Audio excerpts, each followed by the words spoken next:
ጀነራል ምግበይ ከፋኖ ጋር ስላላቸው ግንኙነት በኤርትራ በኩል ይሸጣሉ ስለተባሉት ወርቅ፣ በአዲስ አበባ ደርድረዋቸዋል ስለተባሉት ፎቆች ጠይቀናቸዋል።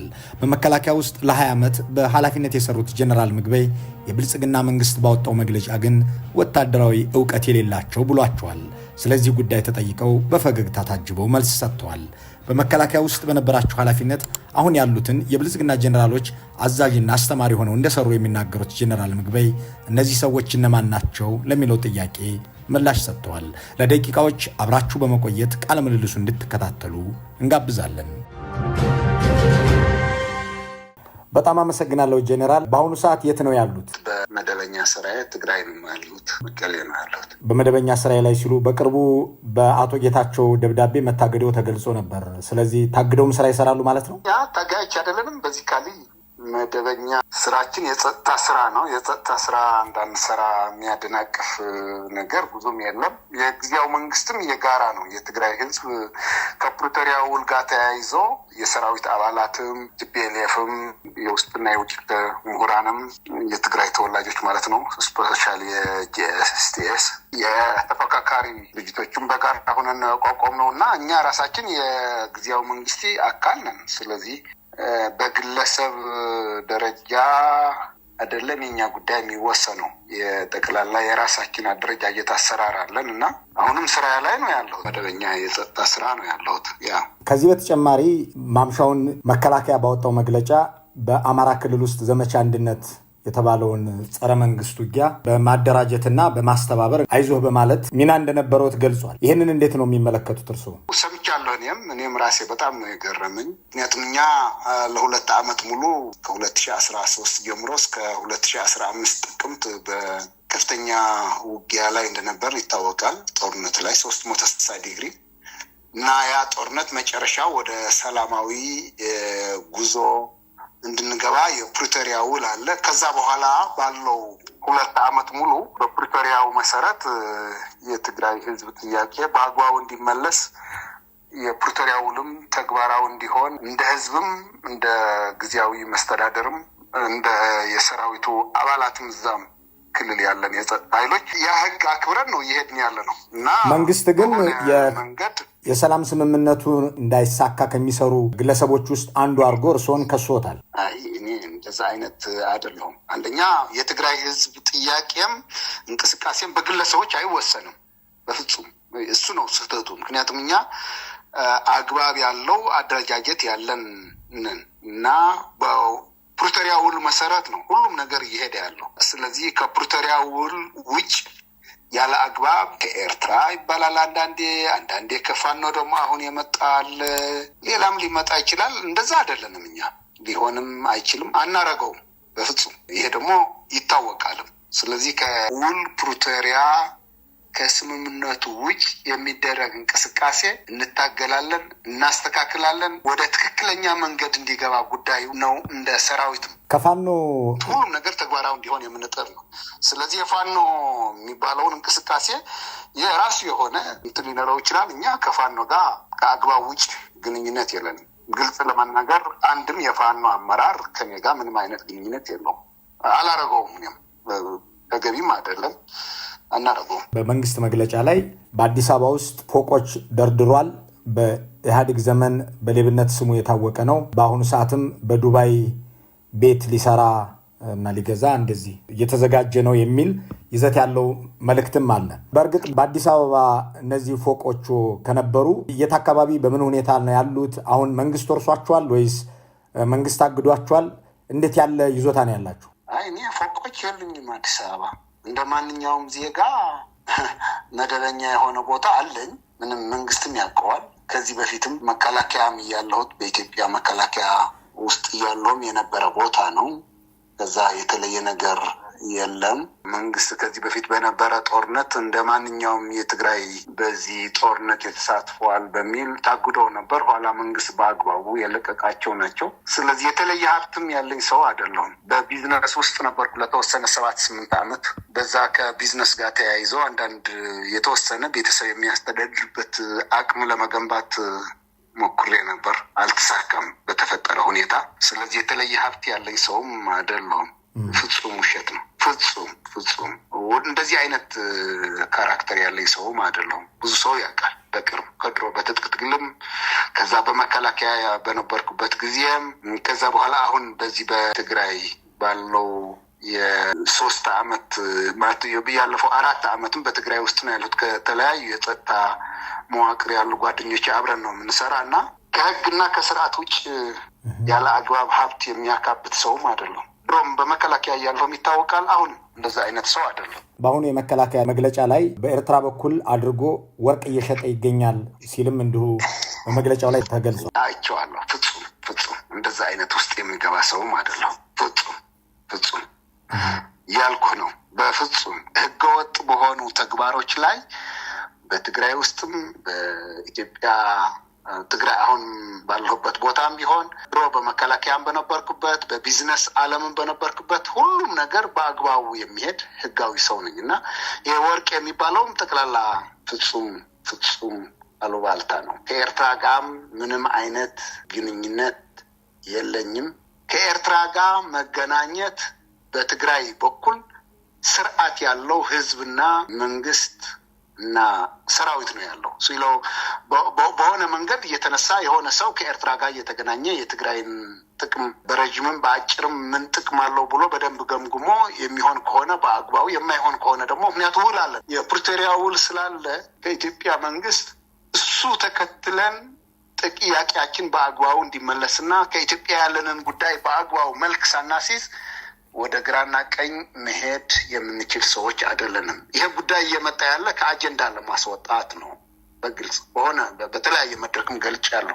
የትግራይ ህዝብና የትግራይ የጸጥታ ኃይሎች የትግራይ የፖለቲካ ኃይሎች ከአጀንዳ ለማስወጣት የሚደረግ ጥረት ነው። አጀንዳው ምንድን ነው? የኛ አጀንዳ በፕሪቶሪያ ውል መሰረት ነፃ ያልወጣ ህዝብ ነፃ እንዲወጣ፣ ምዕራብ ትግራይ፣ ጸለምት፣ ራያ ወደ ስታትስ ኮ አንተ ይመለስና ህዝቡም የተፈናቀለ ህዝቡም እንዲመለስ ከዛ በኋላ ህገ መንግስት መሰረት ተደርጎ የትግራይ ህዝብ ወደ ምርጫ እንዲገባና በፌዴራላዊ ህገ መንግስት መሰረት አንድ ክልል ማግኘት የሚገባውን ህገ መንግስታዊ መብቶች በአግባቡ እንዲተገበር፣ ከዚህ በፊት ለጦርነት ምክንያት የሆኑ ጉዳዮችም እንዲፈቱ፣ የትግራይ የመልሶ ማቋቋም ስራ በአግባቡ እንዲፋጠን፣ ከዛ ወደ ምርጫ እንድንገባ፣ ከዛ በኋላ ዲዲአርም በአግባቡ ለትግራይ የሚገባትን የጸጥታ ኃይል ትተን የቀረውን ኃይል ደግሞ በአግባቡ በዲዲአር ወደ ሰላማዊ ኑሮውን እንዲገባ፣ ከዛ በኋላ ፖለቲካል የሆነ ኔጎሴሽን የሚያስፈልጋቸውን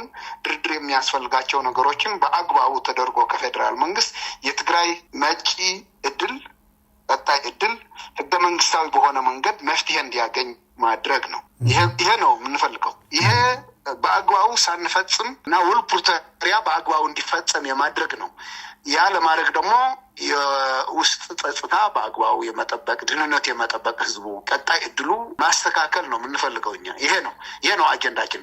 ከዚህ ውጭ ለምንድን ነው እኛ ከኤርትራ ጋር ሆነን ኢትዮጵያ መውጋት እንደገና ከኢትዮጵያ ጋር ሆነን እንደዚህ አይነት የሚባል አጀንዳ ትግራይ ውስጥም የለም፣ አክቹዋሊ የለም። ዋናው አጀንዳችን የራሳችን ብሔራዊ አጀንዳ አለ። ያ አጀንዳ እንዲተገበርልን እንዲፈጸም ከኢትዮጵያ መንግስት ጋር ሰላማዊ በሆነ መንገድ እና በፕሪቶሪያ ውል መሰረት ጉዳዩ መጨረሻ እልባት እንዲያገኝ ነው ጥረታችን። ከዚህ አጀንዳ ማስወጣት ነው ጥረት እየተደረገ ያለ። ከዚህ አጀንዳ እንድትወጡ እየጣረ ያለው አካል ማን ነው? የትግራይ ጊዜያዊ መንግስት ወይስ የፌዴራል መንግስት ወይስ ሌላ አካል? ከዚህ አጀንዳ እንወጣ የሚፈልጉ የተለያዩ የጊዜያዊ መንግስት አባላትም ሊሆን ይችላሉ፣ ከፌዴራልም ሊኖርበት ይችላሉ። የአይነት ኢንተረስት ያለው ኃይል ማለት ነው። በዚህ ካለ አሁን ገለ ብዬ አይደንቲፋይ ማድረጉ ጠቃም ላይሆን ይችላል። ግን ያ አይነት ኢንተረስት ያለው ኃይል ነው ወደ እንደዚህ አይነት ነገር እያስገባን ያለ። ዳግም ጦርነት እንዲከፈት በትግራይ ፍላጎትም የለም። እውነት ልንገር፣ የትግራይ ህዝብ ተመልሶ ወደ ጦርነት እንዲገባ ፍጹም ፍላጎት የለውም። የትግራይ ህዝብም የለውም፣ ሰራዊትም የለውም፣ አመራሩም የለውም። እየተገፋፋን ወደ አላስፈላጊ የሆነ አጀንዳ እንገባ እየተደረገ ነው የሚል እምነት ነው ያለኝ። ወደ አላስፈላጊ አጀንዳ እንገባለን ሲሉኝ ምን ማለት ነው? አላስፈላጊ ስልህ ብዙ ነገር ነው። በዋናው አጀንዳ እንወጣለን። ምክንያቱም የፌዴራል መንግስት ከኛ ጋር ያገባው ውል አለ፣ እኛም የገባንበት ውል አለ። እኛም ተግባራዊ ማድረግ አለብን። የፌዴራል መንግስት ይሄ ጉዳይ ሰላማዊ በሆነ መንገድ መጨረሻ እንዲደርስ ማድረግ አለበት እንጂ ወደ አላስፈላጊ ነገር ስልህ ከፕሪቶሪያ ውል ውጭ ነገሩ እንዲሄድና ተመልሶ ክልሉ የትርምስ ክልል እንዲሆን የማድረግ እንቅስቃሴ ነው የሚመስለኝ። ይሄ ደግሞ ጥሩ አይሆንም። ለኢትዮጵያ መንግስትም ጥሩ አይደለም፣ ለትግራይ ህዝብም ጥሩ አይደለም። የህወሓት 50ኛ መሰረታ በዓል ሲከበር በአንድ ሲምፖዚየም ላይ ተካፍለው ይህንን ዘመቻ የሚከፍቱብን የትግራይ ህዝብ በህልውና መቆየት ያንገበገባቸው ናቸው ብለው ነበር። የትግራይ ህዝብ የህልውና አደጋ ያለበት ከማን ነው በአሁኑ ሰዓት? እነዛስ ያሏቸው አካላት እነማን ናቸው? ለጊዜው ይሄ ጥያቄ ይቆይልኝ፣ ሌላ ጊዜ እናወራበታለን። እርስዎን ጨምሮ የትግራይ ወታደራዊ አዛዦች ስማችሁን ከወርቅ ማውጣትና አሁን መከላከያ መግለጫም ላይ እንደተነሳው በውጭ ሀገርም ህንፃ አላቸው ወዘተ የሚለውን በተደጋጋሚ ያነሱታል። መከላከያም ዛሬ ይህንኑ ገልጿል። ከወርቅ ጋር በተገናኘ የተለያዩ በትግርኛ የሚጽፉ የማህበራዊ ሚዲያ ተጠቃሚዎችም እንዲሁ የእርስዎንና የሌሎች ወታደራዊ ኃላፊዎችን ስም በማንሳት ይገልጻሉ። ቀደም ሲል አብራርተውልኛል ይሄ ነገር እንደሌለ። ለምንድን ነው ከሌለ ይሄ ነገር ለምን የሚነሳ ይመስሎታል? አቶ ጌታቸው ረዳስ በቅርቡ ከግንባር አዛዥነት ሲያግዶት እርስዎን በግል አግኝተው ምክንያቱን ነግሮታል። ከዚህ ጋር በተገናኘ ከዚህ ከወርቁ ጋር የሚሆን ከሌላ ምክንያት ጋር የተገናኘ ነገር በቀጥታ እርስዎን ያናገረ የመንግስት የስራ ኃላፊ አለ? አላነጋገረኝም። ጉዳይ ፖለቲካል እኮ ነው። ምንም ግልጽ ነው። ይሄ ወርቅ ዘረፉ፣ ከኤርትራ ጋር ተገናኙ፣ ዱባይ እንደዚህ ያላቸው ከፋኖ ጋር ተገናኙ ምናምን የሚል እኮ ክሊርሊ ፖለቲካል ኢንቴንሽን። በቃ ምንም እንትን የለውም፣ ሌላ ምንም እንትን የለውም። የትግራይ ህዝብ ፖለቲካዊ ጥያቄዎች የትግራይ ህዝብ ባለፈው 3 ዓመት 4 ዓመቱ ማለት ነው በዚካሊ የራሱ መብት ለማስከበር እየከፈለው ያለው መስዋዕት አለ።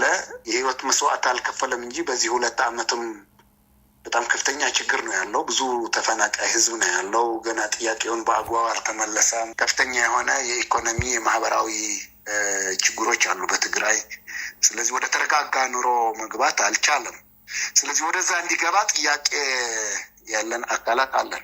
ሲሪየስ የሆነ ጥያቄ ማለት ነው። የህዝብ ጥያቄው ይመለስ፣ የሀገሪቱ በህገ መንግስት መሰረት ይተዳደር፣ ወደ ኖርማላይዜሽን እንግባ፣ ህገ መንግስቱ ተግባራዊ ይሁን። ያ ስትሮንግ የሆነ ጥያቄና ሀሳብ ያለን ሰዎች አለን በዚህ ክልል፣ ምንም የታወቀ ነው። ስለዚህ ከዛ ለማስዋጣት ያለው አማራጭ የተለያየ አጀንዳ ማንሳት ነው። ከኤርትራ ጋር ሆኖ ኢትዮጵያ ለማውጋት ነው። ወርቅ እየዘረፉ ነው፣ ብረት እየዘረፉ ነው፣ እንደዚህ ሀብት አላቸው፣ እንደዚህ ግንኙነት፣ ወደ እንደዚህ አይነት ነገር እየገባ ያለ ቤዚካሊ ክሊር ነው። በቃ እኛ ከዛ አውጥቶ ህዝቡን ባልሆነ መንገድ ተደናግሮ በእኛ ላይ ያልሆነ መጥፎ ስሜት እንዲይዝ ማድረግ ነው። እኛ ግን እንደዛ አይደለንም። ቤዚካሊ እዚህ ትግራይ ተወልደን ያደግንነን፣ ኢትዮጵያን በአግባቡ የምናውቅ ለኢትዮጵያም ያገለገልን ሰዎች ነን። እውነተኛ ሀገራውም ብሔራዊ አጀንዳዎቹ በአግባቡ በሰላማዊ መንገድ እንዲፈቱ ጥረት የምናደርግ ሰዎች ነን ብዬ ነው የማምነው። ፐርሰናል እኔም እዛ ውስጥ ነው ያለሁት። ስለዚህ ይሄ ወጣ ያሉ አንዳንድ ነገሮች የሚመጡ ጀስት ፍጹም የተሳሳቱና በዚህ አጀንዳ የግልና የግሩፕ ኢንተረስት ያላቸው ሰዎች ነው የሚያነሱት እና ያሳዝናል። የትግራይ ህዝብ ገና ችግሩ ሳይፈታ ወደ እንደዚህ አይነት አሁን ግለሰቦች ነን እኛ ጋር የሆነ ችግር አለ ቢባል እኔ የሆነ እስከ መስዋዕትም የሚደርስ የሆነ አይነት ፕሮብሌም በእኔ ጋር ቢኖርም ፕሮብሌም የለውም፣ ችግር አይሆንም። ትልቁ ችግር የሚሆነው የህዝቡ ጥያቄ በአግባቡ አለመመለሱ ነው። ብዙም አልጨነቅበትም ለግሌ። ምክንያቱም እኛ ከመስዋዕት በአጋጣሚ የቀረን ሰዎች ነን እንጂ በ17 ዓመት የነበረ የትጥቅ ትግልም በአጋጣሚ የቀረነን፣ በኢትዮ ኤርትራ ጦርነትም የተካፈልነን፣ በዛም ጊዜም የቀረነን፣ የአሁኑ የ2 ዓመት ጦርነትም ልንሰዋበት የምንችል እድል በጣም ሰፊ ነበር። አጋጣሚ ነው የወጣ ነው። ስለዚህ የግላችን ጉዳይ አይደለም። የህዝቡ ጥያቄ በአግባቡ ሳይመለስ ወደ እንደዚህ አይነት ትርምስ እንዲገባ ዳግም መጋበዝ ግን ጥሩ አይደለም። ለፌዴራል መንግስትም አይጠቅመውም፣ ለትግራይ ህዝብም አይጠቅምም፣ ለአካባቢውም አይጠቅምም። ወደ እውነተኛ መፍትሄ ብንገባ ነው የሚሻለው የሚል እምነት ነው ያለኝ። እንደዛ አይነት አቋም ነው ያለኝ። እኔ በግል ብትጠይቀኝ ግን ለማንም ስለ እኔ በዝርዝር የሚያውቁት መከላከያም እያለሁት ድሮም በትጥቅ ትግል በቢዝነስ ዓለምም 7-8 ዓመት ቆይቻለሁ። አሁንም በዚህ በትግራይ ያለፈው 3-4 ዓመት ብትጠይቅ የህዝቡ ባህል፣ ታሪክ፣ ማንነት ማቅ ነኝ። ያና ክብሬ የሚሄድ ነኝ። ስራ የምሰራ ነኝ። አላስፈላጊ ነገር የማድረግ ሰውም አይደለሁም እና ዝም ብሎ ውሸት የሆነ ፕሮፓጋንዳ ነው ባክ።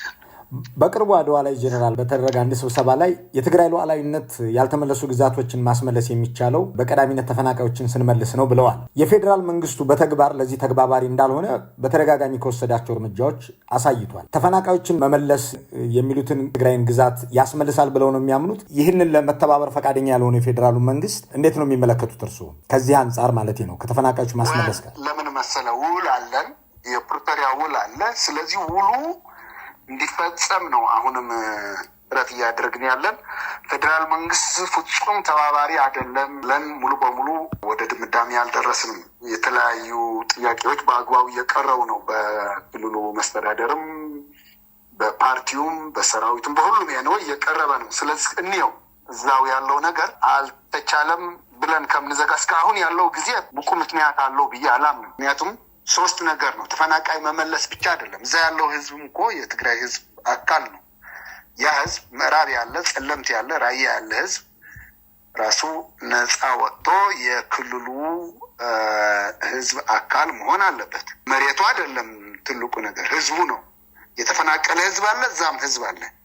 ህዝቦቹ ነው ወደ ቦታቸው መመለስ ያለባቸው፣ ራሳቸው በራሳቸው ማስተዳደር ያለባቸው። ስለዛ ጉዳይ ላይ ሌላ ጊዜ በስፋት መነጋገር ይቻላል። እንቅፋቶች አሉ። ፌዴራል መንግስትም በውሉ መሰረት በአግባቡ እየፈጸመ ነው የሚል እምነት የለኝም። እኛም የራሳችን የውስጣችን ፖለቲካዊ ፕሮብሌም ስላለ በአግባቡ ጥያቄያችንን ከፌዴራል መንግስት ጋር በመሆን መስራት ነበረብን። እኛ የራሳችንን ፕሮብሌም አለን። የገለ ለማለቱ ገና ጊዜው አልደረሰም። በደንብ ክሊር ማድረግ አለን። የራሳችን ፕሮብሌም አለን እኛ በጻጾሙ ላይ። ስለዚህ ፌዴራል መንግስት ፍጹም አያረገውም ካሁን በኋላ ብለን ከፕሪቶሪያ ውል ውጭ ጉዳይ ማየት የለብንም። አሁንም በትግል ላይ ነው ያለ ነው እና እስክንየው የሚል እምነት ነው ያለኝ። እስካሁን አለመፈጸሙ ግን ያው አሁን ላለው ፖለቲካዊ ፕሮብሌም በትግራይ ውስጥ የራሱ አስተዋጽኦ አለው። በመጨረሻዎቹ ጥያቄዎች ላይ ነው ያለሁት። አሁንም ወደ መከላከያው መግለጫ ልመለስና እሱን ጥያቄ ከማንሳቴ በፊት በመከላከያ ውስጥ ምን ያህል ዓመት ነው የሰሩት ጀነራል? 1983 ኦልሞስት ደርግ ከተደመሰሰ ጀምሮ እስከ 2003 መጨረሻ እስከ 2004 በለው ኦልሞስት 2003 መጨረሻ አካባቢ ነው የወጣሁት። በምን ኃላፊነት ላይ ነበር የሰሩት? ወደ አዲስ አበባ ስንገባ የክፍለ ጦር አዛዥ ከነበሩት የቲፒኤልኤፍ በዛን ጊዜ ወደ 12 ክፍለ ጦሮች ነበሩ። አንዱ እኔ ነበር ከማዘው። ከዛ በኋላም በክፍለ ጦር አዛዥነት ነበረ ለረጅም ጊዜ። በፌዴራል መንግስትም የ11ኛ ክፍለ ጦር ኦጋዴንም ነበርኩ ምብራቅ። ከዛ በኋላም የ21ኛ ክፍለ ጦር አዛዥም ነበርኩ በኢትዮ ኤርትራ። ከዛ ስታፍ ኮሌጅ ነበርኩ። የመጀመሪያዎቹ በአዲሱ የፌዴራል መንግስት ሲቋቋም ሰራዊት ሲቋቋም ሆለታ የነበረ የመስመራዊ መኮንኖች ማሰልጠኛ ማዕከል አዛዥ ነበር ከኢትዮ ኤርትራ በፊትም። ከዛ ኢትዮ ኤርትራ ካለቀ በኋላም ተመልሼ የስታፍ ኮሌጅ ለመጀመሪያ ጊዜ የተቋቋመው እዛ ጃል ሜዳ ያለ የዛ አዛዥ ነበርኩ ለረዘም ያለ ጊዜ። 6 ዓመት አካባቢ በዩኒት ነበርኩ 6-8 ወደ 10 ዓመት አካባቢ ግን በማሰልጠኛ ማዕከሎች ነበርኩ። የሆለታም ነበርኩ፣ የጃል ሜዳም ነበርኩ፣ የጠቅላላ የሰራዊት የስልጠና ምክትል አዛዥም ነበርኩ። ተኋላ መጨረሻዎች አካባቢ ኦፕሬሽናል ምክትል ነበርኩ፣ የትሬኒንግ መምሪያው ማለት ነው። የወድ ወረዳ ምክትል ነበርኩ መጨረሻ 2 ዓመት። በአሁኑ ሰዓት የመከላከያ ሰራዊቱ አመራሮች መሀል እርስዎ አለቃቸው ሆነው በእርስዎ ስር የሰሩ የሚያስታውሷቸው አሉ? ደህና ይቅርብኝ አሉ፣ ብዙ ግን ይቅርብኝ። ይህን ጥያቄ ለማንሳት ምክንያት የሆነኝ በመከላከያው መግለጫ ላይ እርስዎን ወታደራዊ እውቀት የሌለው ታወቃል እኮ መላው ሰራዊት የኢትዮጵያ ሰራዊት ምን የስታፍ ኮሌጅ ዲን ነበርኩ ያልከው ወታደራዊ ኮማንዳንት ነበርኩ ካልከው እኮ ብዙዎቹ አሁን ያሉ ጀነራሎችም ኮሎኔሎችም እኔ ነበርኩ ያሰለጠንኳቸው። ይታወቃል እኮ ምን የማይታወቅ ነገር አለ እንዴ? ክሊርሊ የሆነ ሰው ብትጠይቅ እኮ የኔ ፕሮፋይል በመከላከያ ይታወቃል። ምንም እኔ ይሄንን አሰለጠንኩት ይሄንን መራሁት ለማለትም ለእኔ የሚመጥን አይደለም። ግን ብዙዎች እኮ ጓደኞቼ ናቸው። ሁሉም አሰለጠንኳቸው ልልህ አልችልም። በጣም ብዙ ትግራይ ውስጥም ካለ እዛም ካለ ራሴም ያሰለጠንኩትም ብዙ ነው። ስለዚህ በሚሊተሪ እውቀት ላይ ዝም ብሎ እዛ ያለው እኔን የሚመጥን አይደለም። አንደኛ አካዳሚካልም እኮ የመጀመሪያና 2ኛ ዲግሪ ያለኝ ሰው ነኝ። ሚሊተሪ ደግሞ ያውም በትሬኒንግ በዛን ጊዜ አመራሮች የነበሩ ሁሉም ሰው ብትጠይቃቸው ያውቃሉ። በቲፒኤልኤፍም ድሮ በረሃ እያለንም አሁንም እዛ መከላከያ እያለሁም ከገለበልጣለሁ አልልህም። ስም ባይጠቅሱልኝም ከመምሪያ ከእዝ በቁጥር ሊነግሩኝ ይችላሉ? አሁን ካሉት የመምሪያ ኃላፊዎች አያስፈልገኝም። ስለሚታወቅ ምንም ችግር የለም። አያስፈልገኝም።